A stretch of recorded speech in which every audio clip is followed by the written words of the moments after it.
ایک اصول ہے اکابر کا، انسان اس ضابطہ پر عمل کرے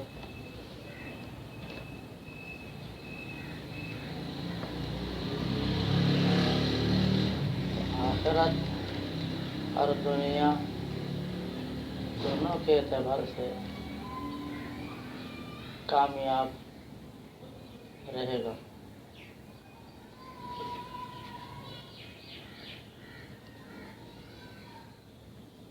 وہ یہ ہے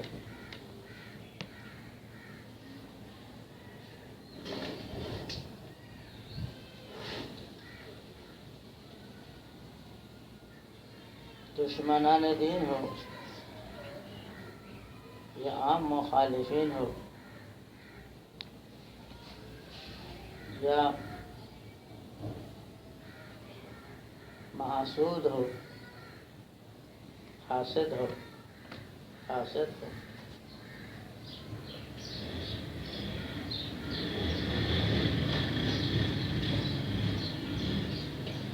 ایسے حالت پہ انسان ان کو زیر کرنے کی کوشش کرنے کے بجائے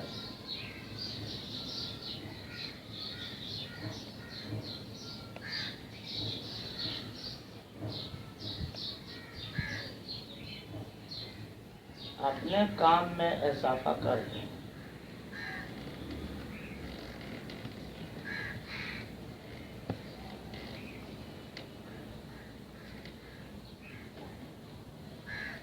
مخالفین کو زیر کرنے میں جتنی مشقت ہوگی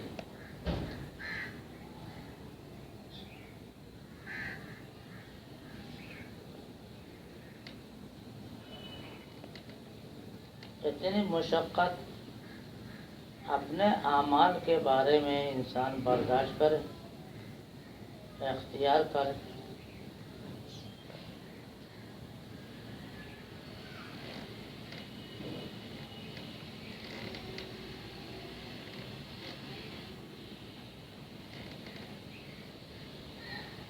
مخالفت کو زیر کرنے میں تنہا نہیں ہو سکتا، اس کے لیے تنظیم، جماعت، دیگر افراد کو ساتھ لینا پڑتا ہے۔ پھر بھی زیر نہیں کر سکتا اس زمانے میں، کیونکہ مفسدوں کا غلبہ ہے، فتنہ کا زمانہ ہے، نیک اعمال کے ساتھ دینے والے نہیں۔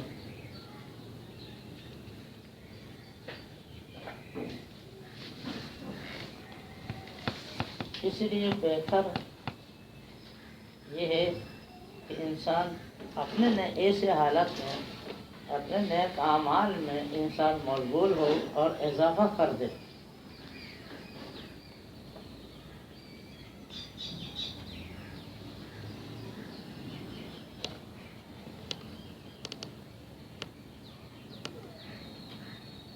قرآن مجید ایک پارہ پڑھتا ہو 2 پارہ کر دے،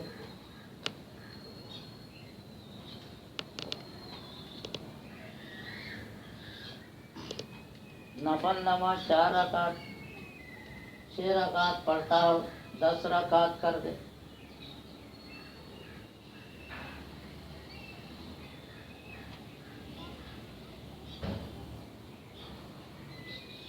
اللہ کسی خاص وقت میں کرتا ہو دوسرے وقت میں بھی کر لے۔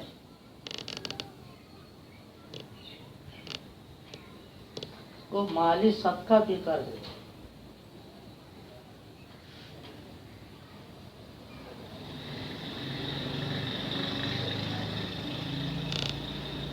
اور اپنے عاقبت درست اور خیر ہونے کے لیے اللہ تعالیٰ سے زیادہ زیادہ دعا کی جائے۔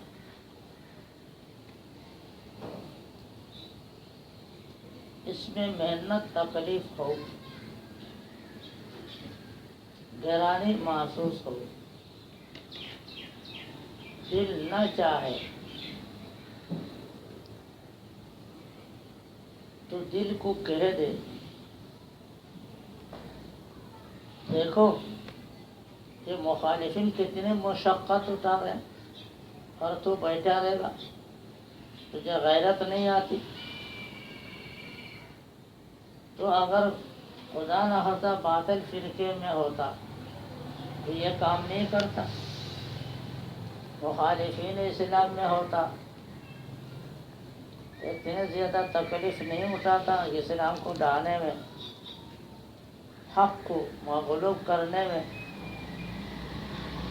تو وہی تکلیف تم اب اپنے ذات کے بارے میں کیوں اختیار نہیں کرتے تاکہ تمہارا انجام اچھا ہو، عاقبت درست ہو، فتنوں سے حفاظت ہو۔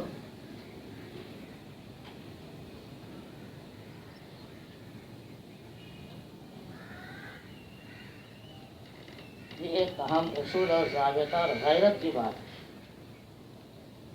کہ یہ باطل ہو کر محنت کر رہا ہے، تکلیف اٹھا رہا ہے، دن رات ایک کر رہا ہے، اور ہم حق پر ہوتے ہوئے حق کے لیے کیوں محنت نہ اٹھائیں، تکلیف کیوں نہ اٹھائیں، گرانی کیوں قبول نہ کریں؟ جتنے زیادہ مشقت گرانی نفس کی مخالفت کر کے کام کریں گے اتنے زیادہ رفع درجات کا سبب بنے گا۔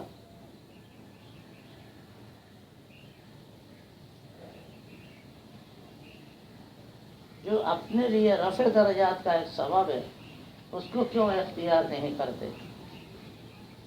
اس طرح کا دل کو لعنت کرے، ملامت کرے، پھر نیک کام میں لگا رہے۔ یہ نہیں مخالفین تو حق کو مغلوب کرنے کے لیے، اپنے باطل کو غالب کرنے کے لیے دن رات ایک کر رہا ہو اور ہم چھپے چھپے رہے چوہے کی طرح،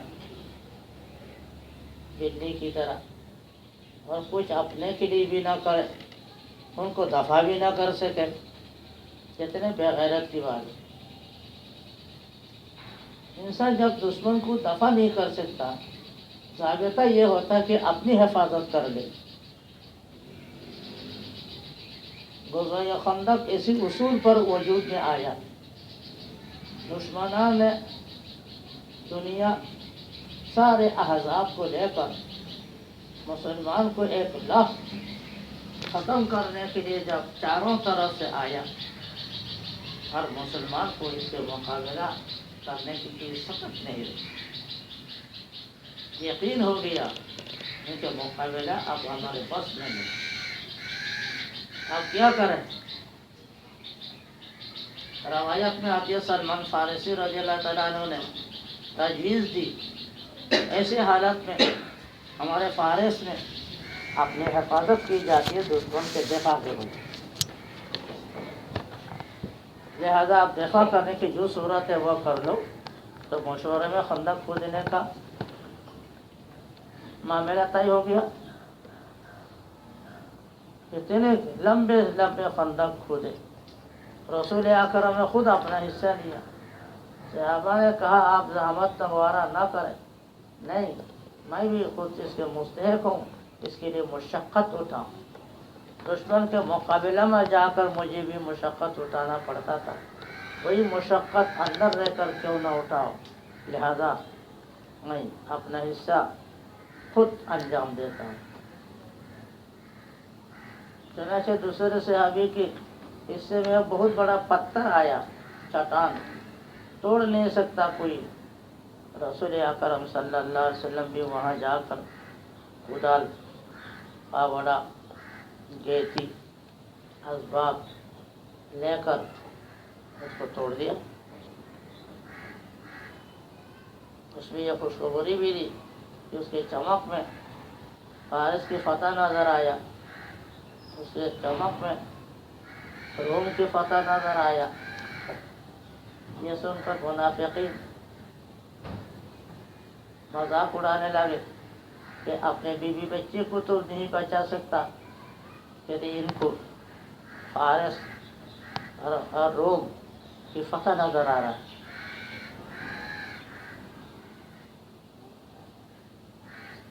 ایسی حالت میں اس اصول پر جب انسان رہے، دنیا کے کام میں لگے رہے تو دنیا کے کامیابی، اور آخرت کے کام میں لگے رہے تو آخرت کی کامیابی۔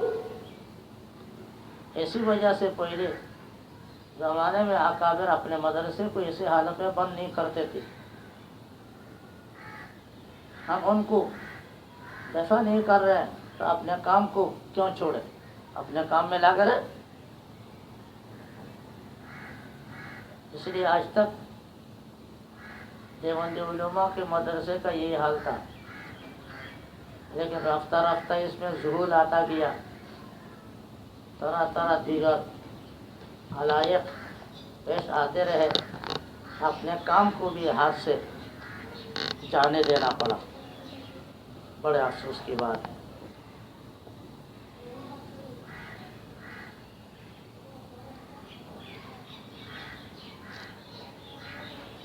اللہ تعالیٰ نے قرآن کریم میں فرمایا ان تکونوا تعلمون فإنهم يعلمون كما تعلمون وترجون من الله ما لا يرجون وكان الله عليما حكيما۔ دشمن کے پیچھے جانے میں اگر تم کو تکلیف ہو رہا ہو، ان تکونوا تعلمون علم سے،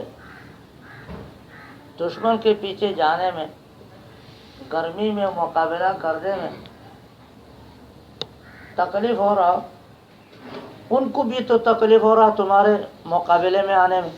فإنهم يعلمون كما تعلمون، جیسے تم کو تکلیف ہو رہی تو وہ نہیں گھبرا رہے ہیں، وہ نہیں پیچھے ہٹ رہے ہیں، وہ کمزور نہیں ہو رہے، وہ سست نہیں ہو رہے، وہ بیٹھے نہیں رہے، مسلسل کوشش میں ہے۔ تم کیوں پر حق پر ہوتے ہوئے کوشش میں نہیں ہو، مشقت نہیں اٹھا رہے ہو، سستی کی طرف کیوں جا رہے ہو؟ ان کی تکلیف سے عبرت حاصل کرو۔ مزید یہ کہ وَتَرْجُونَ مِنَ اللَّهِ مَا لَا يَرْجُونَ، تمہارے کام میں وہ امید ہے جو ان کے کام میں امید نہیں، ثواب، اجر، اللہ کی رضا، عاقبت کی درستگی اس کے اندر نہیں۔ وہ تو خبیث ہے، وہ تو باطل ہے، ان کے انجام بھی باطل ہے، اور تم حق پر ہو، تمہارا انجام بھی حق ہے، اللہ تم سے راضی ہے، انجام کار کے اعتبار سے بھی تم پر راضی رہنے کی تم کو کوشش کرنا چاہیے۔ تم خیر پر ہو شروع سے لے کر آخر تک، اس کے باوجود تم سستی کیوں کرتے ہو، سستی کی کیوں جاتے ہو؟ تم بھی کم سے کم اس کے برابر سرابر مساوی درجے کی کوشش کرو، بلکہ چاہیے تو تھا اس سے کہیں زیادہ کرو۔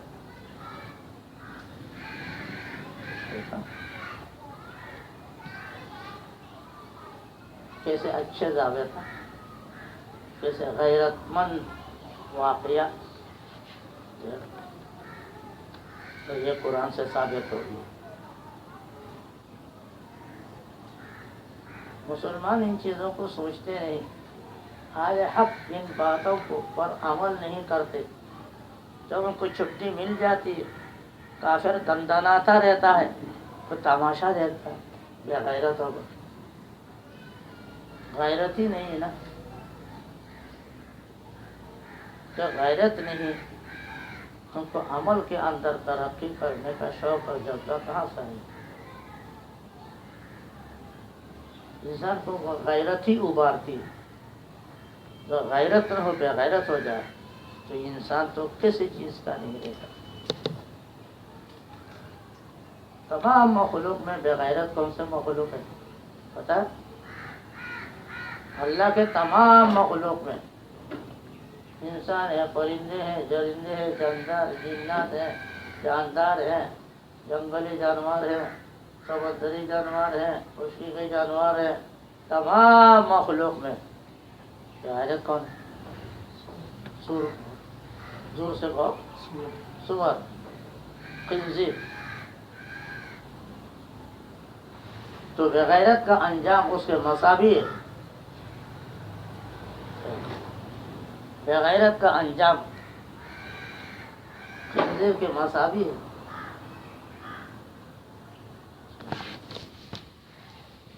جو سوچے انسان، غیرت آ جائے. یہ تو ایسی جو مخلوق ہے، اچھا عوام ان کے نام لینے کو بھی پسند نہیں کرتے کہ منہ بھی ناپاک ہو جائے گا یوں پہ. تو بغیرت کا انجام تو اس جانور کے مساوی ہیں.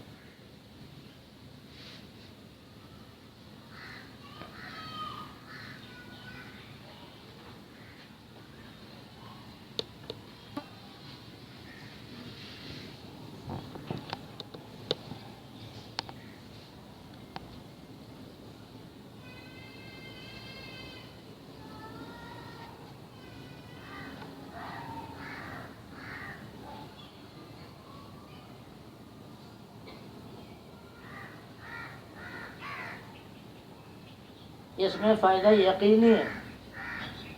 اگر ہم دشمن کے مقابلہ کرتے، اس کے لیے محنت کرتے، مشقت اٹھاتے، تنظیم بناتے، پھر بھی یقینی نہیں کہ اس کو شکست دے سکیں گے. جیسے بہت سے احکام نے پارٹی تنظیم بنائی، آخر کوئی صف فیل ہو گئی، خسارہ آیا. اور یہ نجی کوشش کرنے میں، دنیا کے کام میں اور آخرت کے کام میں، جیسا ابھی بتایا، اس میں خسارہ کا احتمال ہی نہیں.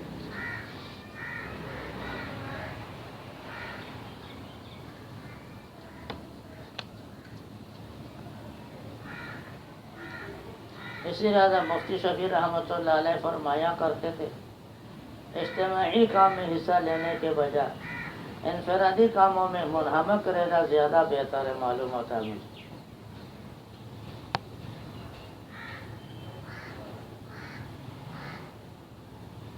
انفرادی کاموں میں کوئی رکاوٹ نہیں، صرف ذہنی رکاوٹ کی. ذہن کو تو انسان دبا سکتا ہے. جیسے ہم نے ابھی کہا غیرت دلاؤ، اے بے غیرت، تیرے دشمن تو دردانہ رہے، پسینے پر پسینہ بہہ رہا، خون پر خون بہہ رہا، دنیا کو ایک سے ایک کر رہا راتی، پر تو سوتا رہے، پڑا رہے مردہ کی طرح. اسے غیرت نہیں آتی. تو کیسے بے غیرت انسان ہے؟ تیرے ماں نے کیسے جانا تجھے؟ بے غیرتی کی حالت میں جانا کیا؟ خون نہیں تھا تیرے باپ کو. اس طرح کے غیرت دلا سکتے ہیں انسان اپنے آپ کو، اور پارٹی تنظیم بنانے میں ایسا نہیں کر سکتے. آخر یہاں پر انسان اپنے نتیجہ کے اعتبار سے، ہر نیک کام کے اعتبار سے بہتر رہتا ہے. اس لیے ہمیشہ اس اصول کو یاد رکھو، اسی کے مطابق عمل کرتے رہو. اسی وجہ سے اکابر نے فرمایا، حاسد کو بھی زیر کرنے کے بجائے محسود کو چاہیے اپنے کمالات میں اضافہ کرتا رہے.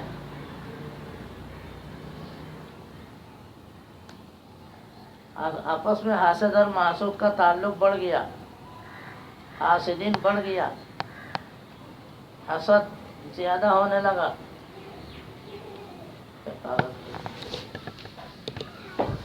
تو اس صورت میں بھی اکابر نے فرمایا، حاسد کو زیر کرنے کی کوشش نہ کرو، اس پر غالب آنے کی کوشش نہ کرو. صرف غالب آ سکو گے یا نہیں سکو گے یہ احتمالی یقینی نہیں.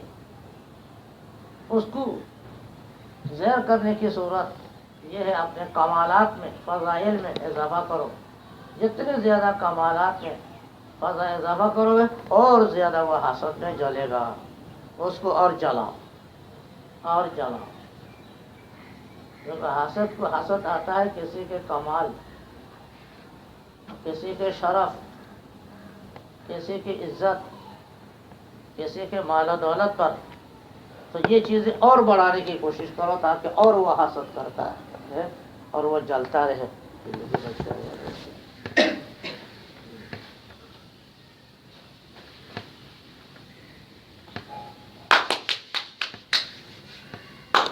نکال دو اندر سے. جنگل میں چپ گیا نا. کھڑے رہو کھڑے رہو ایک کھڑے رہو.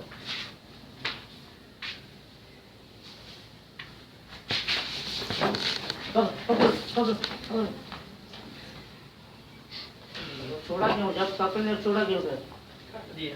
کاٹ تو اسی لیے تو دبا کر رکھنا چاہیے تھا. بہادر نہیں کرنا. جب پکڑ لے دبا ہی رکھتے قصہ پتا ہوا تھا. تم زیادہ دبا سکتے تھے وہ زیادہ کاٹ سکتا تھا.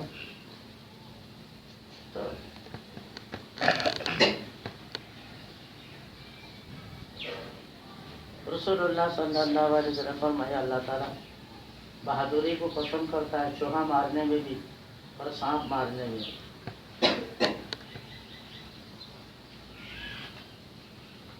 یہ چادر ڈال دیتا اسے جسم پر، وہ لپٹ کر رہ جاتا. دشمن کو پکڑنے کا بھی یہی طریقہ ہے. نہیں پکڑتے کوئی آلہ نہیں تو اس کے چہرے پر کمبل ڈال کر اس کو پکڑ لو. تلوار بھی ہو کام نہیں کرے گا.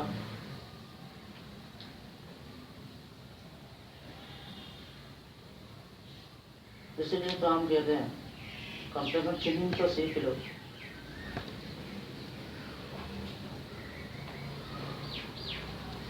کیسے دشمن سے بچا جاتا ہے وہ تو جان لو.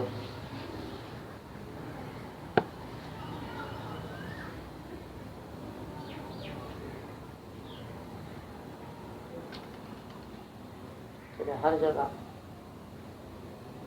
اللہ اللہ کرنے سے کام نہیں بنتا.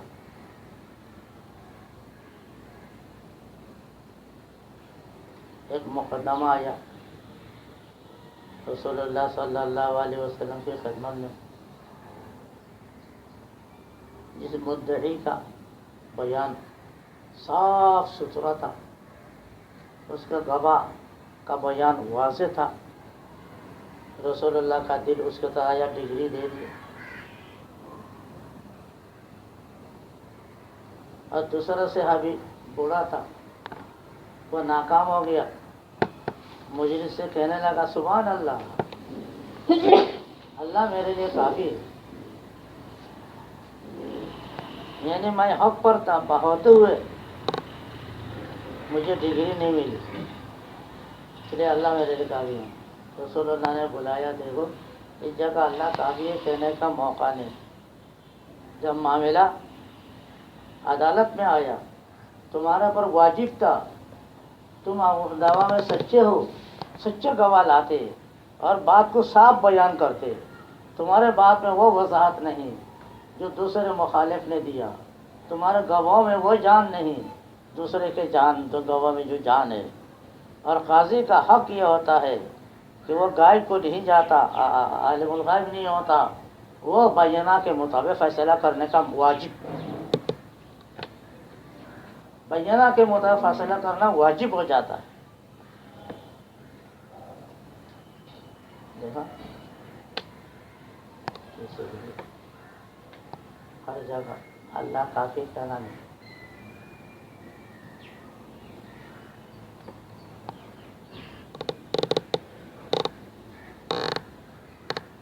جب تم پکڑتے ہو چھوڑ دیتے، جب پکڑا ہی چھوڑتی.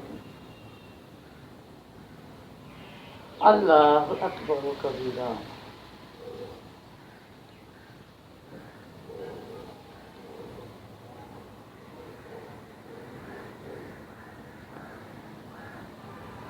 بہرحال یہ فتنہ کے زمانے میں عمل کا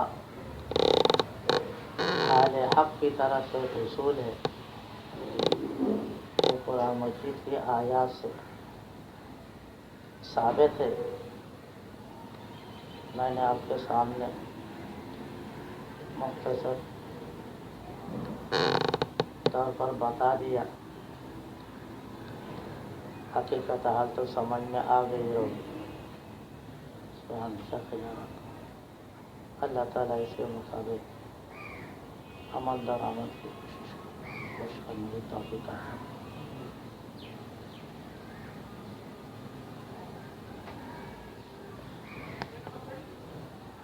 ایک بزرگ فرماتے میرے گھر کے سامنے رات کو قوالی ہو رہی ہے، لوگوں کا ہجوم ہے.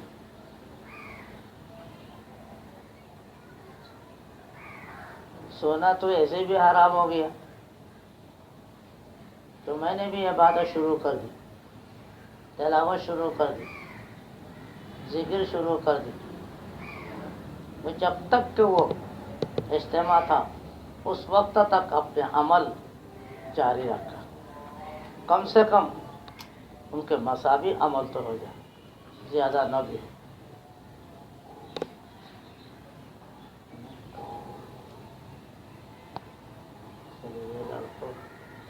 دین تو پڑھ رہے ہو، تھوڑی سی غیرت بھی رکھا.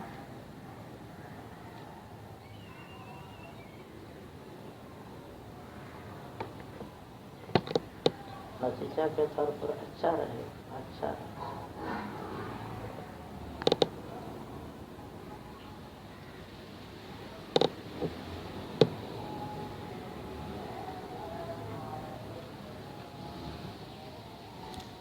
ٹھیک ہے، ابھی اذان ہو جائے. جنہوں نے افطار کرنا ہے افطار کر لیں.